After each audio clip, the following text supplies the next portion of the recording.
Welcome back. You're still watching the Afia Morning Show live from Enugu, whole city, of course, Nigeria. I'm Natalie Uku. And once again, good morning and welcome to a brand new week right here on the Afia Morning Show live from Enugu on Afia TV, DSTV channel 254, Go TV 17, and Free TV channel 748. So without further ado, since we already have a new tune to start off the week, we're joined by special guest, Sir Abuchi Anueyiagu, Public Affairs Analyst, and of course, Oji Wachiko is also here. So Abuchi, a lovely soundtrack to start the show. Introduce yourself by yourself. Yeah. With the soundtrack. Your name precedes you. We came with the organic. Good morning, all. Good morning, our viewers. Good morning. It's a bright, beautiful Monday, though there is a little rain shower here. Yeah, awesome, man. Enugu is looking very sweet this morning. Yes. Yeah, but can it get sweeter? Afia Radio turns 2 tomorrow. Right, so this big baby. That's great. That's great. This is a big baby right now. Of course. Betted, crawled, walked, ran and ran off, right? And it's going to be a massive turn up tomorrow from 3 p.m. You know, 3 p.m. is when we officially launched September 3rd, 2023, by the way. 993, the code. I'm always trying to decipher that for you. 9th day in the month of September. September being the 9th month in the calendar year. And by 3 p.m. we launch. And again, we're going to celebrate bigly.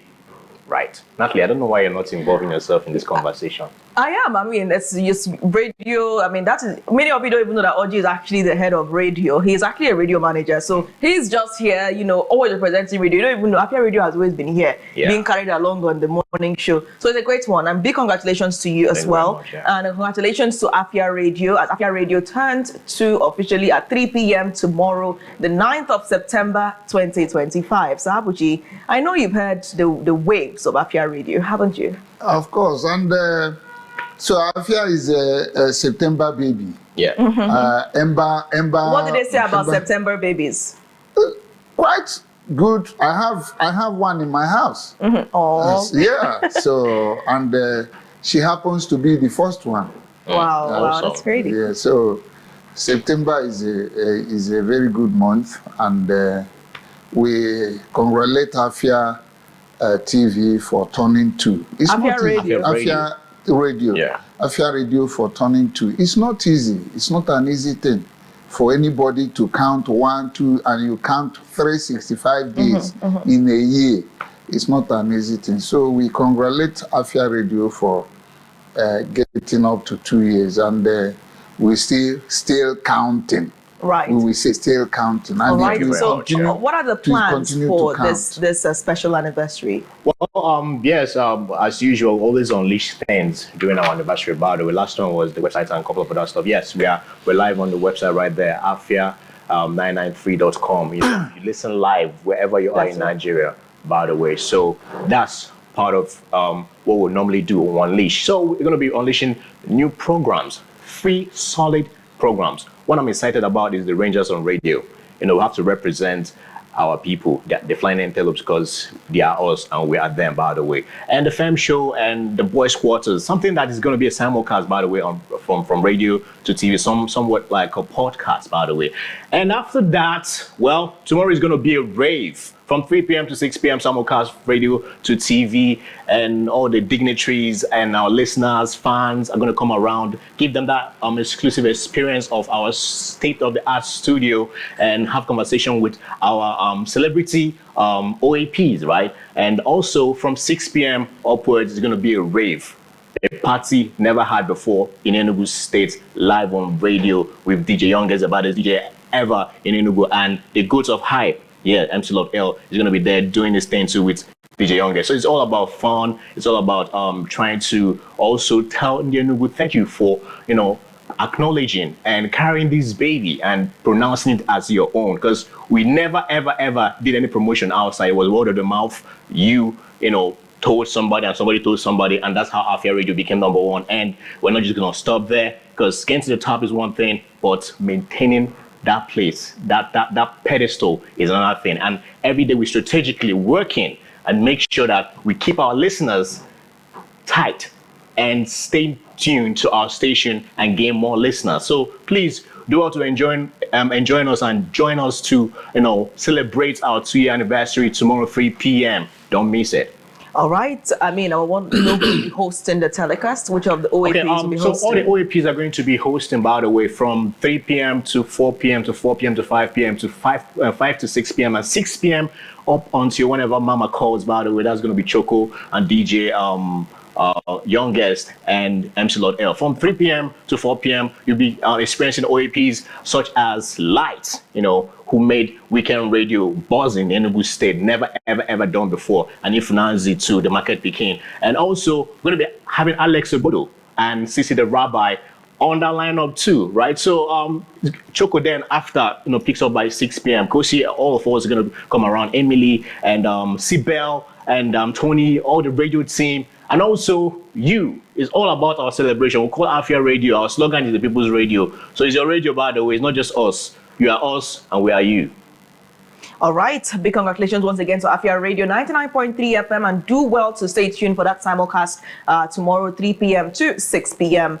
Away from there, let's head into newspaper headlines now, see what else is making the news and cutting across the dailies this Monday morning. We'll start with the Punch newspaper. NUPENG versus Dangote. Union insists on strike, meets federal government orders today. Natasha to resume Senate after London trip, according to lawyer. Naira strengthens to 1,514 Naira per dollar, nears 5-month high. Accountant General plots to preempt Supreme Court, set to pay Osun local government funds to court sacked APC chairman. Councillors, Nolge cries out. Lending rates may fall as inflation eases, is according to CBN. On the Daily Times, fuel crisis imminent as NUPENG begins strike. Today shuns federal government's plea. UN Ndume condemn killing of 63 by Boko Haram in Borno. Customs approves $300 duty-free threshold for low-value imports. Church invasion, prove you're not terrorist organization. ADC challenges APC. Young pilots, engineers lack opportunities in Nigeria. This according to the NAAPE president. Straight to Daily Trust, schools resume amid biting economy. Gunmen kill 23 in Katsina, Kaduna, Plateau, Kwara, Niger. How Boko Haram killed 63 in Borno, according to survivors. Fuel scarcity looms as tanker drivers begin strike today. Federal government threatens X over anti-Tinubu post. Showore vows resistance. Workers to federal government, 70,000 Naira minimum wage insufficient. Daily Trust Board of Economists lists strategies to combat poverty. Straight to The Guardian, National Grid faces 5.6 trillion Naira revenue loss as premium customers exit. Mayhem as thugs invade rally for Obi, roads vivo in Lagos. Prominent Nigerians push for electoral reform ahead of 2027 polls. Army neutralizes 4 terrorists, arrests 64 suspects in nationwide operations. Insecurity, northern leaders demand a state of emergency, sack of service chiefs. Parents groan as schools resume. Imo outlaws some practices. And straight to New Telegraph, 2027 lone opposition party going against APC may fail, according to the LP. CBN forbearance, banks non-performing loans to rise, says S&P. Strike, federal government summons Dangote, NUPENG to emergency meeting at Petron backs action. APEN distances self from action, NUPENG insists on showdown. And lastly here, Russian vaccine for colon cancer ready for use, according to a report. Okay, starting from Nigerian Tribune, strike. NUPENG adamant as FG calls for talks, urge choose. Petron to join strike. IPMAN national leadership distances itself from strike. Accountant General plots to preempt Supreme Court set to pay Osun local government funds to court sack APC chairman. Council's NULEG alleges Nigeria in grip to a full-blown security emergency, says Obi. Atiku decries Borno Boko Haram killing. We must rise to confront menace, he says. In health, artificial sweeteners age brain 62% faster, linked with cognitive decline. Nigeria exempts goods valued at $300 from customs port duty. Afrexim Bank BOA sealed $1 billion deal to support Nigerian farmers SMEs. I beg your pardon. Moving over to Amiibo newspaper. Nigerian Air Force strikes with fury. Kills 30 terrorists in Borno as Boko Haram massacres 63 persons. Nigerians must rise to confront Boko Haram, says Atiku. DSS petitions Elon Musk to ban Showore's X account over tweets against Tinubu. Abdul Mumin Jibrin resigns from NNPP. Nigeria enhances border security in response to DRC Ebola outbreak. U.S. deports over 2,300 Nigerians with 3,690 more facing removal. Social media regulation must balance free speech and accountability, says Shehu Sani. Nigeria Customs Service Board approves $300 duty-free limit for low-value imports. Moving about to Daily Global. Strike.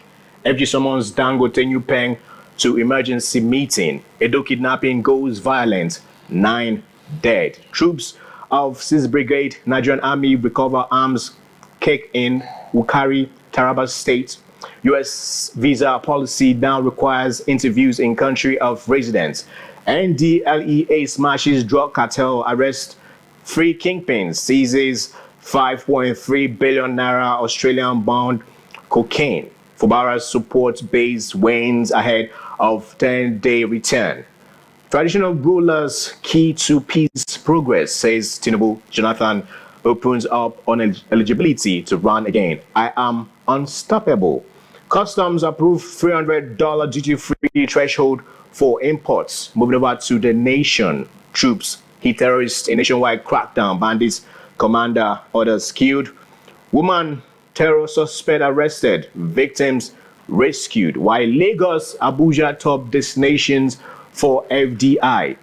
Naira rallies on sustained forest growth.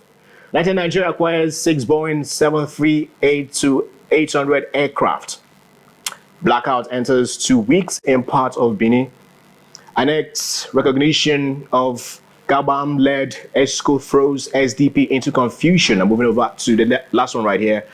Daily Sun 2027. Jonathan presses on with election plans. Ignores wife's disapproval. Directs foot soldiers in PDP to clean house. Supporters hold secret meetings outside Nigeria. No retreat till FG reviews 70,000 naira minimum wage attributed to NLC. Vows to mount more pressure. FG pleads as NUPENG. Ipman orders halt operations today over beef with Dangote refinery. Cross River secures host rights for intra-African Trade Fair 2026. United Nigeria Airlines use Boeing 737-800 deal with Southwest Airlines. Kudos knock trail ban on extravagant graduation parties in basic schools. And lastly, 2027, Ezekwesili Tomi Falana Abokoba orders plan national dialogue on electoral reforms. All right, thank you, Oji.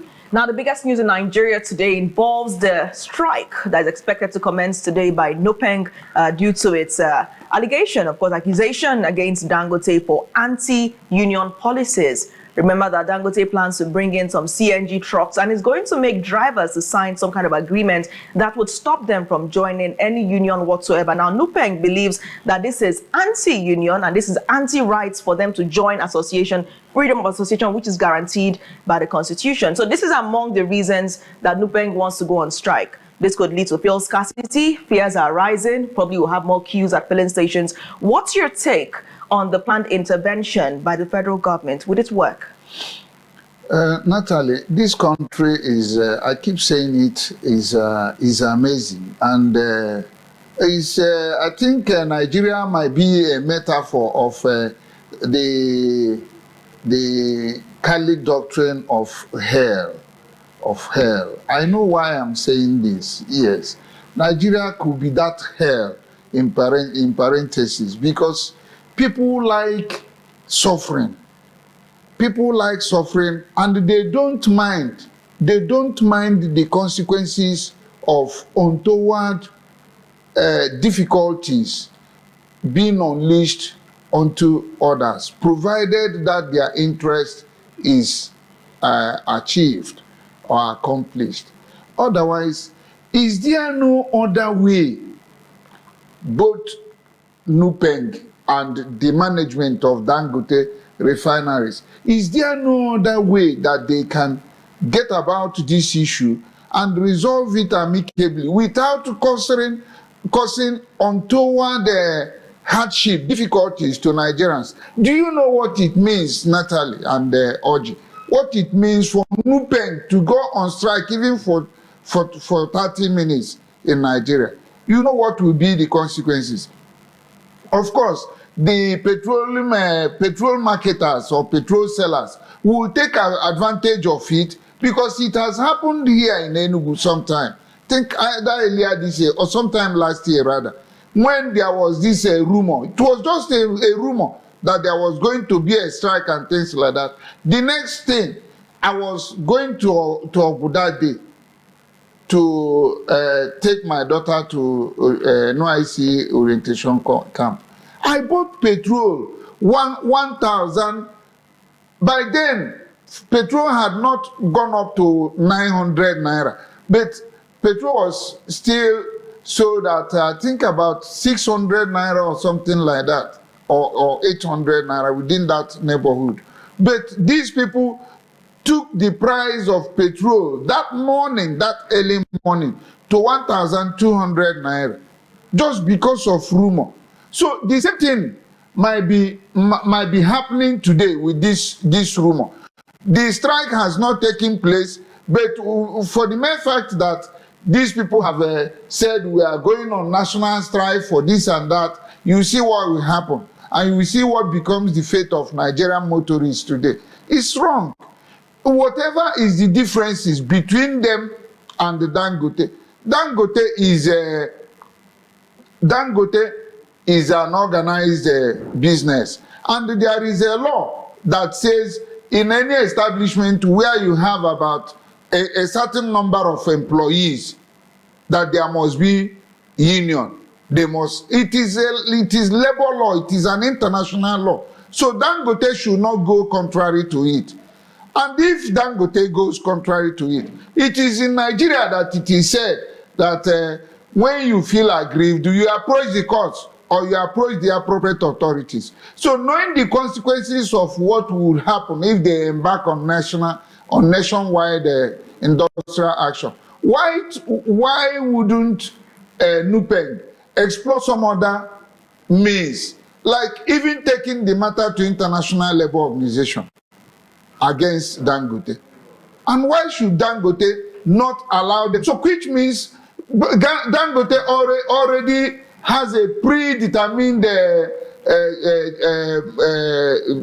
move to stifle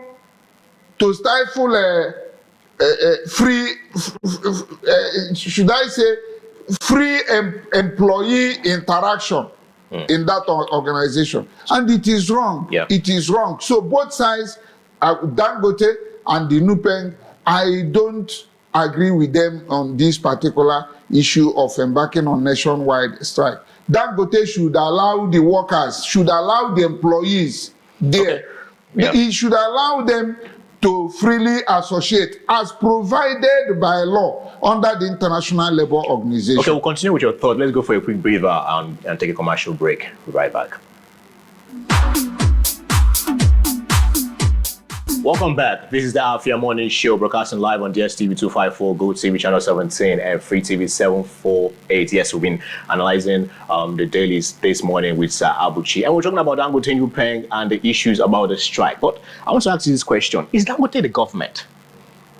For him to just come out and utter such command, attributing it to drivers of trucks, sign an MOU with him. I don't understand. Can you make this make sense? What could actually propel him to make such an assertion in a democratic government in a nation? Is he a government? Is Dangote a part of the government or some fraction of the government that can make an order and it stands? I think the way things situate in Nigeria, if anybody goes with that impression that some people in Nigeria are greater, bigger, larger than government, the person might not be wrong in having that impression. And I think Dangote happens to be one. Going by the way he's handling issues, he's trying to muzzle, suppress, subdue his employees. You don't do that. Like in Igbo, they say, Orere weze, Ozoazu weze. Both sides, they are kings, both the employer and the employee. Because without the employee, that your factory, that your organization would not be productive, will not do anything. Without people working for you, working in that organization, is as good as being moribund. So you should be mindful of that when you are making pontifications to your employees. Your employees, they are human beings, they have a right. And that is why there is International Labour Organization, ILO. They are there because they know there are people like Dangote will be there. So that's why the United Nations made law and created that organization called International Labour Organization to take care of the workers, to protect them because of employers' tendencies of exploitation, of subduing them, subjugation and things like that. So the workers, they come under that protective ambience of International Labour Organization. So Dangote is acting because it is Nigeria. If it is in other places, tell me who are you? You are just a private organization, a private individual that pays tax, and then you feel that you can now become larger than government, larger than the people. It won't happen. It will not happen in anywhere in Europe. It won't happen anywhere in North America, even South America. It won't happen. So it can only happen in a country like Nigeria. And I'm not sure that it can happen in a country like South Africa. It cannot. Because here, of course, people do things with impudence and nothing happens. It is here in Nigeria that, for instance, police will say nobody will go, no more police escort and all that for private individuals. You will still see private individuals going about on the highway with a retinue of policemen, and the policemen on the highway saying that they are mounting roadblocks. They will see them and they will even give them salute so that they will pass. So because it is a country like Nigeria, where impudence take precedence above law and order, above the law. That is why a Dangote could wake up and then take a decision and say drivers should sign a MOU never to participate in union or to embark on strike or whatever. But the same Dangote has not deemed it necessary to find a way of controlling his truck drivers that move about on the highways in Nigeria, knocking people, killing people. The other day, I learned that this girl's sister, Fina of BB Niger fame and all that the sister eventually died. The sister that Dangote truck knocked down, you know, that lady eventually died. There was one that which you people reported last Thursday here, the one that occurred around yes. You know, so he is not concerned about the reckless driving of the drivers, how to curb it, how to control them. His interest is in muzzling them not to join union, not to do this, not to do that. But he is not interested in telling them not to be reckless on the highway. So it's quite unfortunate. Dangote is showing that I think he is larger than government, and that he's one of the sacred cows, the untouchables that we have in Nigeria. But okay, well, let's come from this perspective. Could it be that Dangote is somehow trying to do something right? Maybe these unions somehow hinders his function, you know, and would want to have that seamless flow, you know, when it comes to his business and propelling and pushing out his product to the Nigerian people. Do you think maybe that's his thought, or his state of mind at this point in time. Having a seamless service to Nigerians, or maybe this union somehow hinders some of his programs. Okay, thank you, Oji. Yes, that might be one of his reasons for doing that. I think in summary, he's trying to be protective of his business and as a capitalist, as an employer. But you don't have to go about that outside the ambits of the law. There are ways that you can do things and still get to your destination without violating the law, without going contrary to the law. So the law says allow workers to associate freely, to have unions. They can do that, but with proper guidance, then you can engage them, you can stop them from embarking on a strike, unnecessary strike, undue strike, through your terms and conditions, employees' terms, that there is what is called terms and conditions of employment. Let me jump in now. I mean, I would like to come from another perspective. It could be referred to as a conspiracy. Maybe he doesn't want them to join because they're not supposed to come with certificates or training. That just by the way. All right, Daily Sun, 2027, Jonathan presses on with election plans despite wife's approval. Remember earlier we saw a report of Jonathan's wife saying that she will continue to support Remi Tinubu. Of course, I don't know if you remember that report when she was saying that she was going to continue to support Tinubu's wife, and she had no interest in returning to Aso Villa. He has gone there once, and why going back there? Precisely that. But Jonathan is quite enthused by these election plans, and you know the election season is upon us. Yes. We're seeing Enugu State local government elections even supposed to start next September. So we're seeing steam generating here in the state. NCEC is already trying to raise awareness. So election season is here. Anambra, Guba on the way, and of course in the FCT as well, we're seeing the council area elections. So Jonathan he thinks he can be the next president. Your take? That's a delusion. That's the typical Nigerian politician. You think he's being delusional?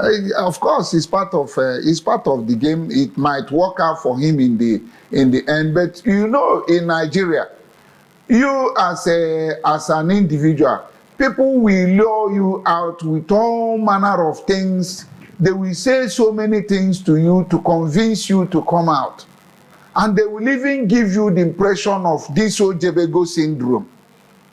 Ojebego, and they will convince you they will talk to you in such a convincing manner that you cannot say no. But in the end, what happens? So Jonathan clearly is showing inordinate ambition.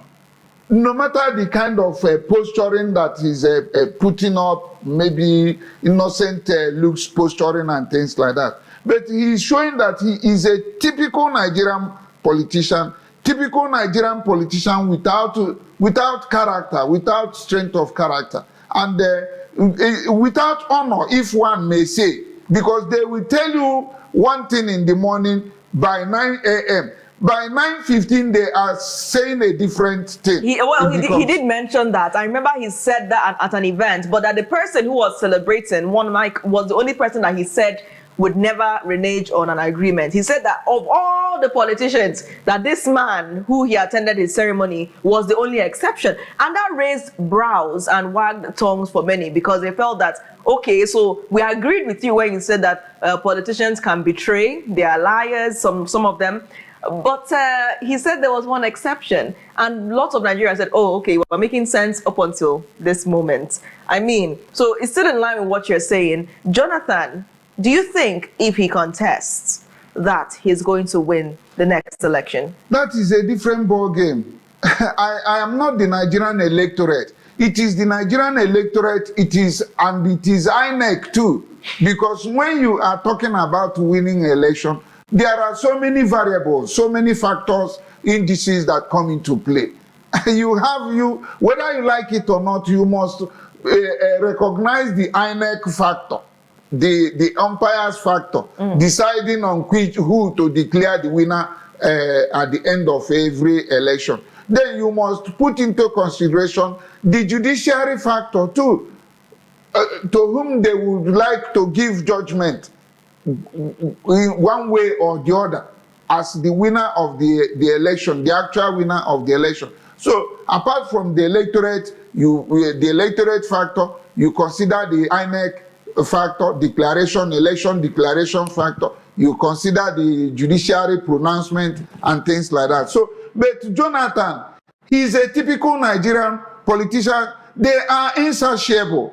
They are typically insatiable. They will want one and they will want two. At the same time, they are having one, and then while having that one, they are looking for two. But when, before having the one, he would tell you, he would have told you that, no, I will only be interested in one.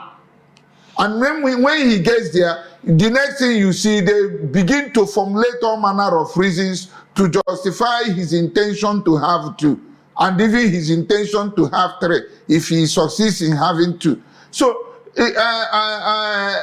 Jonathan, by what he said, which you have made reference to, it shows that himself, he is not reliable too. Because if he could say that it's only one man, so he's excluding himself. I mean, because you just turned the tables right there on Jonathan. As you go ahead. Of course.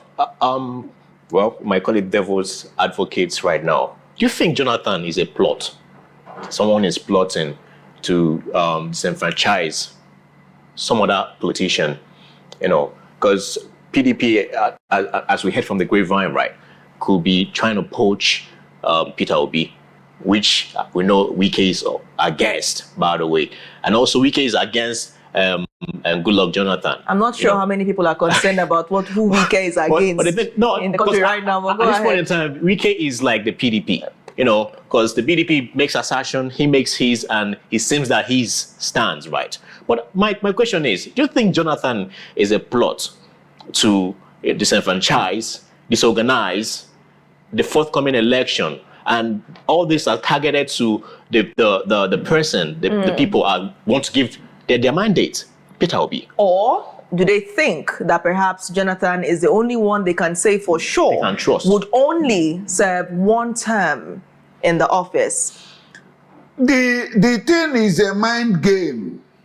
It's a mind game in the sense that Jonathan, they are targeting at the north. Those who are trying to project Jonathan, one, they don't want, it is very clear that they don't want a Peter Obi, and that they don't believe him, his words, which he has said with emphasis. And you remember what Jonathan said could be an indirect attack, an indirect reference to Peter Obi, because Peter Obi had already declared that if he gets to the presidency, that he would serve for one term, and he said it with emphasis, almost under oath.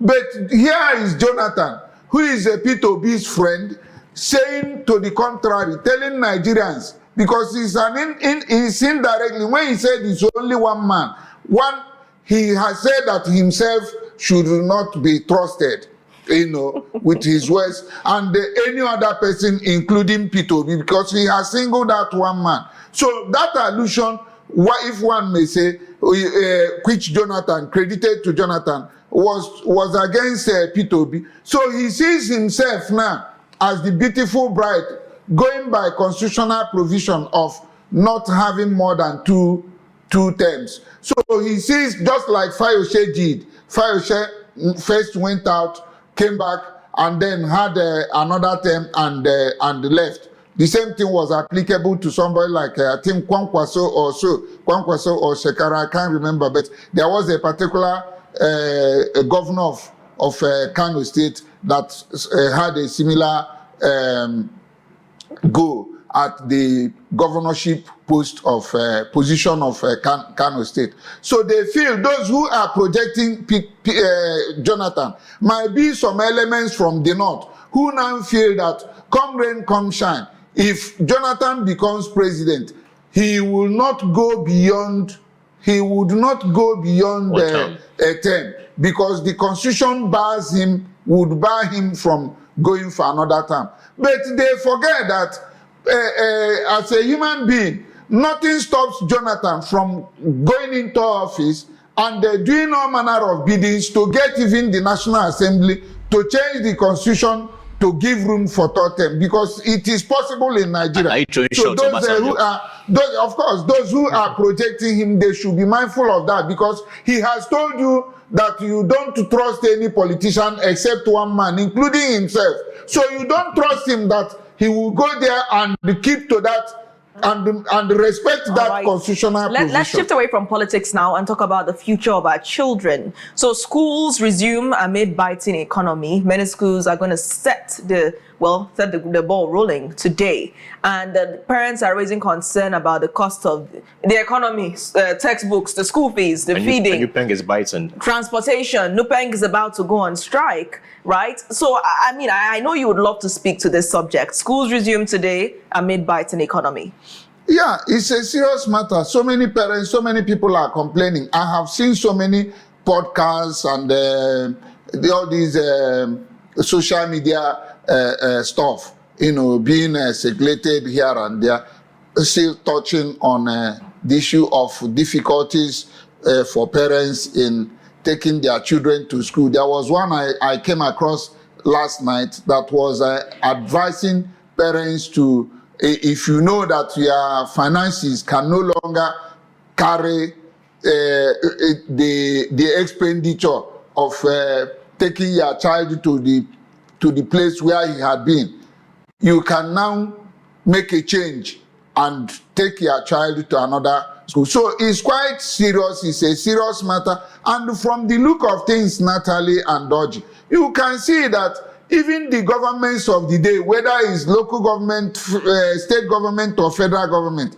they are not mindful of this. They are not even making provisions for a kind of cushion